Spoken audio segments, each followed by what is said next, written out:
so excited. I called specifically to talk to you ladies because you are my heroes. Oh, yeah, no. Please don't say that. Yeah, I am a huge fan of Godless Bitches. I've been listening for a long time. I just wanted to thank you before I get to talking about my topic, because I think what you do is the most feminist, the most humane, the most human thing that can possibly be done. That's a big thing. Thank you. That's a really big thing. I mean it, though. Okay. You know, like, lest I put too much pressure upon you for the salvation of sanity in this world. I take no responsibility for outside opinions on what I do. Right. Well, I actually called to talk to you guys about atheism and feminism, because I think that women have a really significant ability to eliminate religion from this world. And I think that true feminism is intersectional and atheistic, and I wanted to like pick your guys' brains about it because you guys have the most cogent explanations. I love them. I don't know what you mean by feminism being inherently atheistic. Oh, that feminism itself, the concept of the equality of the genders, basically, doesn't need to necessarily rely on dogma or God belief. And no, it doesn't require it. It doesn't require it. I just want to make sure, because I wouldn't say that a person who has theistic views necessarily couldn't be feminist.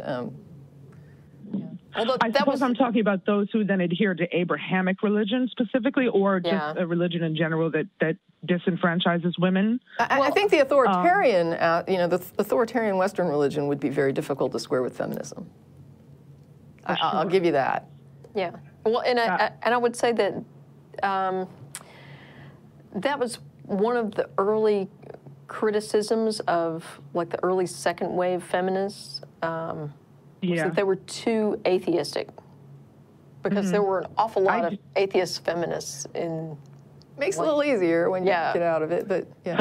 It's true, yeah. Well, I mean, I think how much of the death of second wave feminism and that criticism actually coincides with the satanic panic in the 80s and the rise of evangelicalism in politics? The evangelicals, their rise was actually, they played a long game. I know. And, I mean, certainly attacking feminism was a central part of that. But I don't know that second wave feminism, I don't know that you could trace their demise to that, or specifically to the satanic panic stuff. I think. Oh, I just mean that having been a consideration in it, because there was a sudden resurgence of religious zealotry and a larger influence of religion in the mainstream. Yeah. I mean, to be fair, religion relies, at least the, Western and Abrahamic religions, they rely on the subjugation of the woman in order to maintain the system, which is why I think women have such a huge responsibility and at the same time such a huge power to eliminate religion, because in a way we're obliged to play the long game. But if we don't teach our children to be religious, then the next generation doesn't have to be religious. Right. I guess, I mean, I don't know. I mean, you'd kind of have to, well, first of all, you'd have to get all parents on board with this, even if they weren't atheists, which would be hard, because just because somebody is a woman, I mean, you could just as easily, I think what they labeled here is that the power women have to eliminate religion. And I guess my question would be, wouldn't it be the power of any people to eliminate religion? Like, it doesn't, why would that fall to women or even feminism? I mean, I think partially. Oh, I'm sorry, Jen. Go ahead, darling. No, I don't want to put words in your mouth, but I think if I understand you correctly, atheism should have a natural appeal to women who want to break free of sort of the patriarchal constraints that Abrahamic religions in particular impose on women. And in that sense, women are kind of a natural constituency for atheism and feminism. And I agree with that, but I mean, beyond that, it's a heavy lift from there.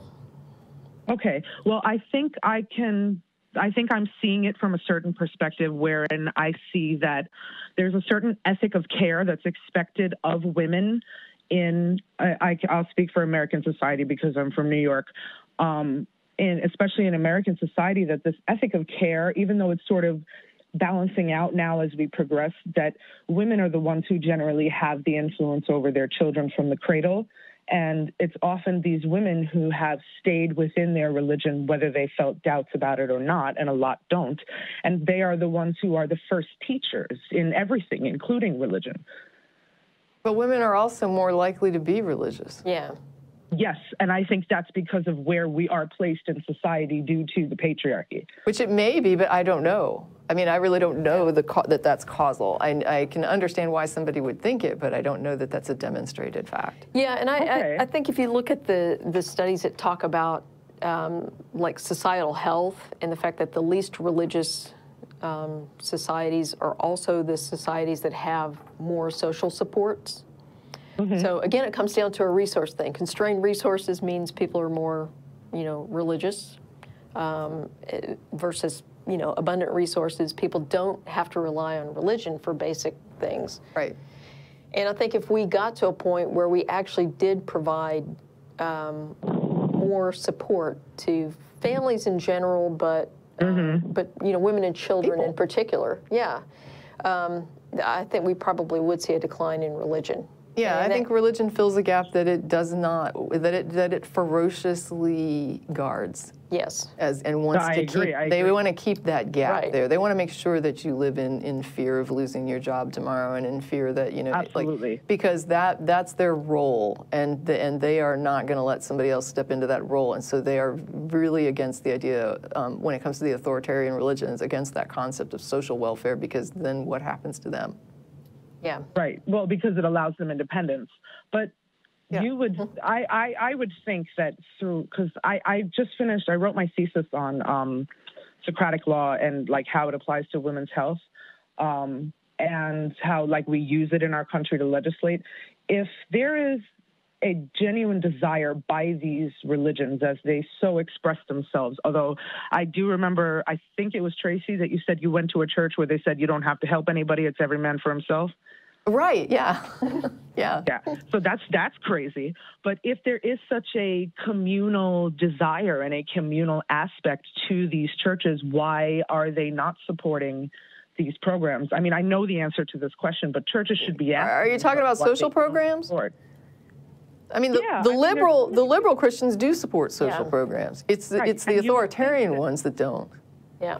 Right. So it has, my question about that authoritarian tendency in religion is that people seeking a leader because they don't feel that they're equipped to think about these things for themselves and they don't care what the consequences are, or is there some other consideration here, or is that just individual? Well, there are certain religious groups that promote this idea that lay people aren't equipped to interpret the scripture and they need a leader's guidance to do this properly. Yeah, I was raised Catholic, I know. Yeah, well, and it's not just Catholic. There's actually some Protestant groups that believe the same thing. Yeah, doesn't surprise me. That, you actually need someone with the power of discernment or whatever bullshit they're coming up with to interpret the scripture for you. Right. So. That was kind of what I was saying earlier when somebody asked about how would you sell an apologetic, and I said the first thing I would do would be to build a cult of personality, because that's how you control people. You tell them I have the line to God, and I can tell you what He means in this Bible, and once they believe that, you've got them. Yeah, and that's interesting because televangelists do. The conversations I've had with Jehovah's Witnesses, I think I'm blacklisted. They're wild, now. But yeah, the ones that I've had conversations with, when I've gotten to the point where I've made them deeply uncomfortable, their retreat line is always, well, I'm going to go talk to my, the supervisor to God, pastor or whatever, about this, and I'll get back to you. And of course, they never come back. Right. Because they know they have no answers, and the hierarchy of the Jehovah's Witness, of the Watchtower, and of the organization itself is such that especially women are not equipped to actually give real answers. They're just answering by rote, which is very scary. Yeah. And, given the stupendous amount of sexual abuse that they're being sued for right now on, I think 2 or 3 continents. Yeah. Don't quote me on that. That's a huge problem. And like I said, an organization that is supposed to be communal minded, whether it practices in an authoritarian or a liberal way, surely the maintenance of such cohesion relies on the maintenance of the health of its congregation and its adherents, and I just don't see that from religion. And I think that it affects women and children the worst.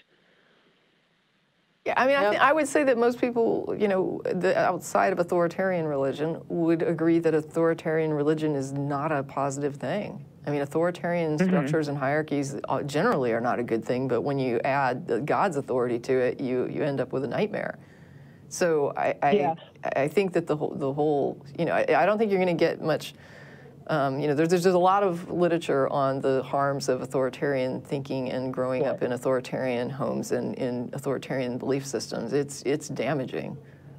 Yeah, but my question is why, I mean, it's not really a question. I just wanted to know if you guys thought the same thing, that the inherent subjectivity of the God belief, because it is all just in your head and it's entirely dependent on the experience that you have, and even people from the same church can't necessarily agree on a definition of God.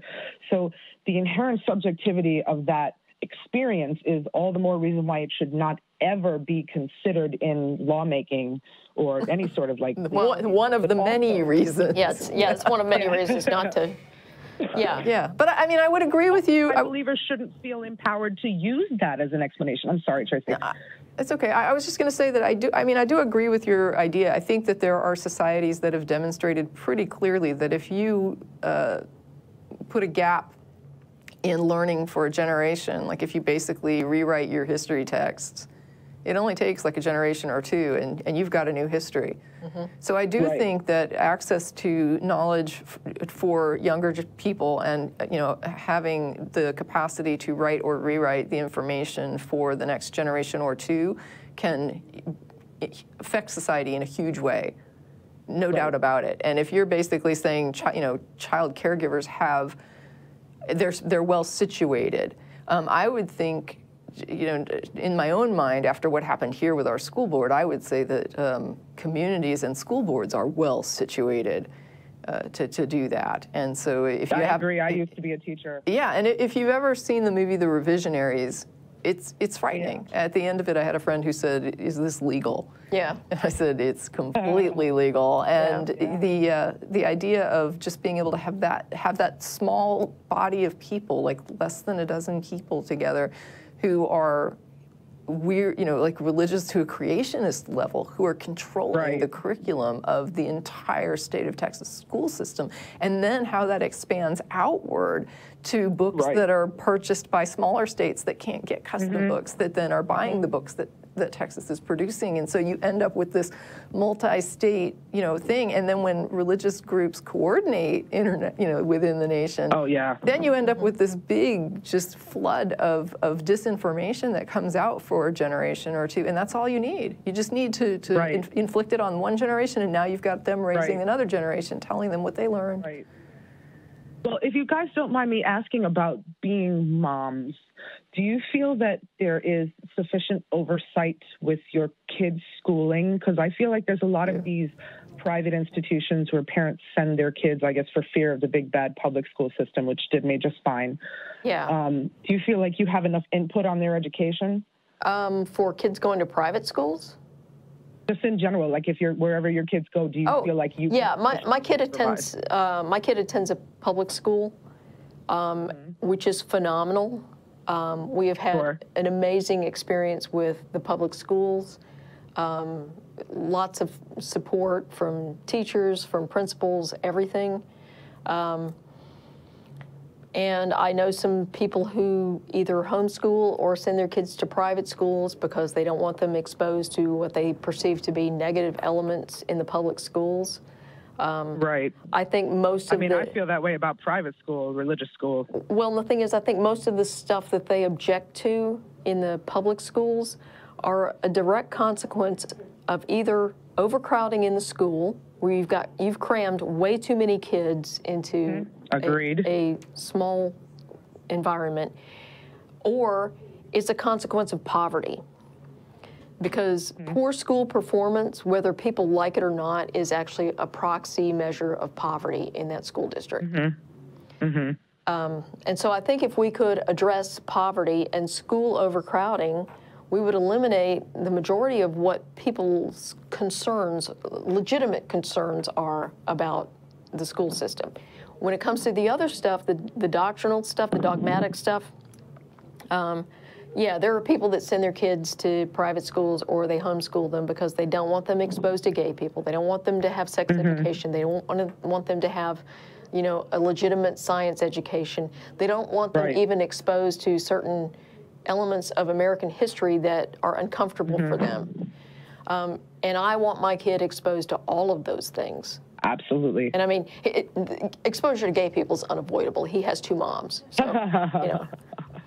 But I'll tell you the story that I've told many people, and that is that several years ago we had a fundamentalist homeschooling couple that lived like diagonally across the alley from us. Okay. And we bought our houses at about the same time. The neighborhood was just developing and everything. And so they already had 1 kid, and over the course of years they had 3 more. And so these little kids were just stair-stepped on up, and they sent them to this private, or it was actually a religious homeschooling co-op, so that their kids would not be exposed to the negative elements of the world. And then my wife and I had our son.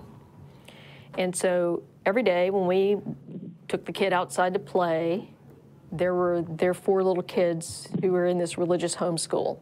And so we took perverse delight in knowing that they had to explain our family to their kids anyway. Awesome. So after all this effort at insulating them from people like us, here we are. We live in your neighborhood. Yeah. You're a friendly lesbian couple. Yeah. I mean, I'm teaching a kid right now that I'm mainstreaming out of special ed into general ed, and he's got 2 moms, and they're 2 of the most coherent, cogent, amazing people that I've ever met. Yeah. And their son is super healthy and super well adjusted. And like, I think what they do, they're both like social workers. They're like incredible people. This empowerment that they have to be the mothers that they are comes from a lot of fighting, because they both grew up in houses that were religious and they were really not allowed to be gay. Yeah, and that's rough. So I really like what you said before about fixing institutional problems, which is obviously what we need to do. And you think that'll lead to a decline in religious adherence? I do. I'm understanding correctly? Yeah, I do. Awesome, because that's also my point. That's what I was hoping to get from you guys. Awesome. I want to ask you if it's okay if I use the notes I took from this conversation on my Atheist podcast? Sure. I'm fine with it. I mean, this is broadcast publicly, so yeah, I think it's totally okay. Cool. Yeah, I'm taking over the New York City Atheist podcast and their TV show as of 2019. Well, congratulations. So more atheist ladies. Good luck with that. Thank you, and that's why I wanted to talk to you, because you are my role model. All right. So thank you.